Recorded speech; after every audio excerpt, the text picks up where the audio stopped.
That's what I find.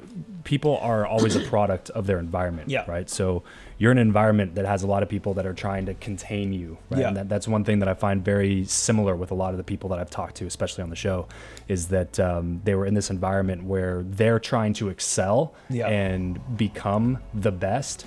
But everybody around them, even the people that they love, it's not always the drug dealers and the people that more despise often it. than not, it's the Right. real enemy. Right, it's not done out of like a spiteful It's not mentality malicious, either, man. right? It's just like they legitimately think I they're would doing rather the the best thing for malicious. you. I would rather the enemy. I would rather know that somebody is consciously Right. trying to stop Because me. then you know it's at least wrong, 100%. I know what they're saying. up to. Yeah, Dude. exactly. It's my sister that wants to cuddle me Exactly. under the disguise of I just want to take care of you.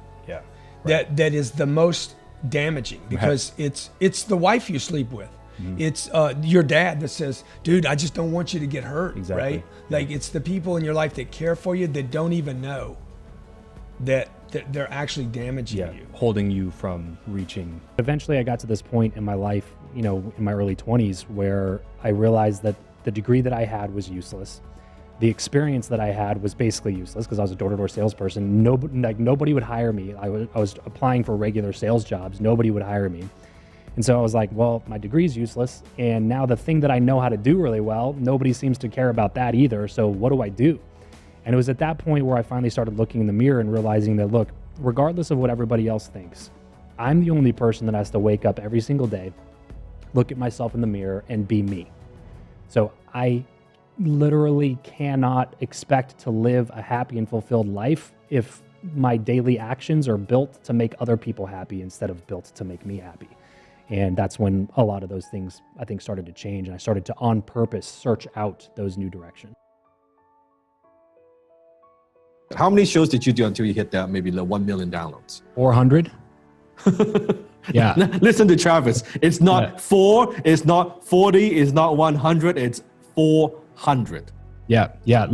People have such a low tolerance for the obstacles. It's such a low tolerance for the pain that those obstacles bring because it feels bad, right? When you're creating, because I've been doing 3 episodes a week since I started. So when you're creating that much content and you're putting that much effort into something and it's not having any sort of return, it starts to really start to just irritate and make you feel bad about yourself. Self-doubt for sure. Yeah, sure. Yeah. It nurtures those self-doubts, that voice inside your head that's telling you you're not good enough is just being like, yeah, you were right. You aren't good enough. You've been doing this for 7 months. But then when you really look at it in the grand scheme of things, 7 months is not a long time to do anything at all. At the beginning, it was very painful for me because nobody listened.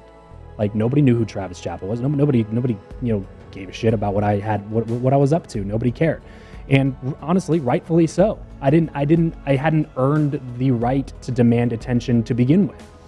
And so it was painful for a while I was doing 3 episodes a week on my show when nobody was listening.